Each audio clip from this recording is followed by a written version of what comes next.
double-digit deficit. I want to say a couple weeks ago, before our lake effect event and some other stuff, we were 2 feet below average, and we have just totally chipped away at that. We're now almost 5 inches above average.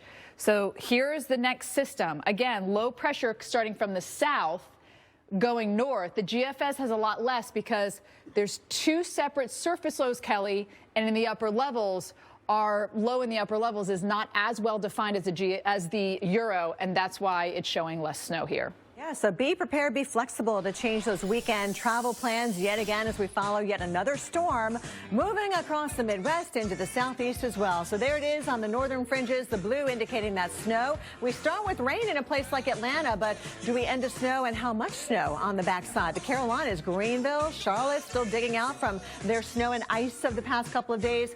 Saturday, we bring our system up toward the mid-Atlantic. So, of course, we have the models to compare. We'll see what happens in the northeast, but this could be a powerful nor'easter, actually, with the wind energy and the snow filling in across the northeast corridor. Sunday, things calm down across much of the country. Live look at Atlanta. We're looking at come down across parts of the northeast. Pittsburgh public schools closed today, by the way. Other schools are operating on a 1 or 2 hour delay. I know Worcester and Mass also seeing about a 2 hour delay. So definitely check ahead this morning. We got the snow coming down light to moderate around the Duluth area, stretching into northern Wisconsin, and that snow continues on into the eastern lakes of upstate New York. So, yes, even in the wake of Izzy, we still look out the window. The snow is coming down pretty light for the most part. At least the winds have calmed down significantly since yesterday. But still be careful. There could be some slick spots, especially on the untreated surfaces. Main highways should be pretty good. Binghamton, you've got some light snow being reported right now, and temperatures in the 20s. We got temps in the 20s in Tennessee, and that's leading to freezing fog. So we have a freezing fog advisory in effect for the Music City and surrounding areas out towards Murfreesboro as well. You can see the denser fog showing up in the darker shades of gray. So that's reduced visibility, and because the temperatures are so cold, that moisture is basically freezing on contact, especially on elevated surfaces. Some of your bridges and overpasses may be affected by that. National Weather Service offices from Virginia to North Carolina, South Carolina, even parts of North Georgia issuing special weather statements when it comes to black ice, Steph. Very difficult to see. It might look like a shiny wet road in front of you, but be careful. That actually could be ice. Well, public schools in the United States collectively spend $8 billion a year on their electricity bills. But what if a good chunk of that bill suddenly vanished? See where I'm going with this? That leaves a lot of extra cash for educational priorities. Now, many schools are enjoying those benefits by switching to solar power. In fact, the number of solar schools in the country has doubled in the past 5 years. It is going over the next couple of days through the northern tier with a trailing boundary. Ahead of a cold front, you have a southerly component to your wind flow. So that is going to be pulling up some moisture and some warmer temperatures. Notice behind it, you do get a little bit of snow here, because behind a cold front, you get more of a northerly wind, and that draws down that colder air and sets it in place for our next low pressure to develop along that front and then ride through that cold air. Before we get to all that, let's deal with tomorrow through Friday morning, and then we'll get to our weekend system. 1 to 2 inches of rain for us. That potential for thunder and lightning, it certainly exists.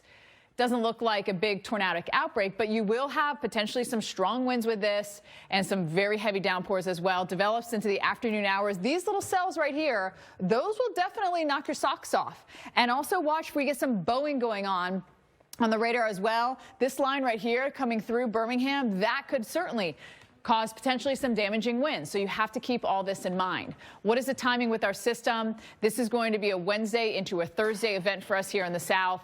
But behind that, that cold air starts to settle in. And you can see that. Look at this. Wednesday, 79 in Houston. We should be at 64.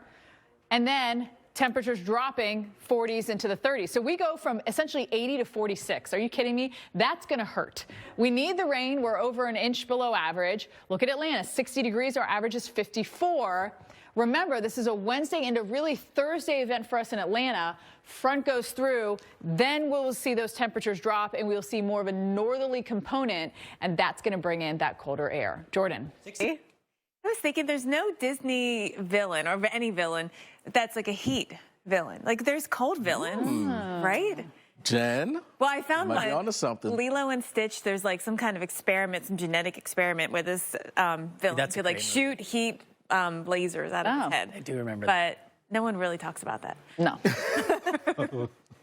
Anyway, worth noting. Now you got me wanting to go watch Lilo and Stitch again. Or write a new movie. Yeah, write a new movie. Right. Well, I think you might have time with some of these snowstorms we got coming our way. You might have some time inside, guys.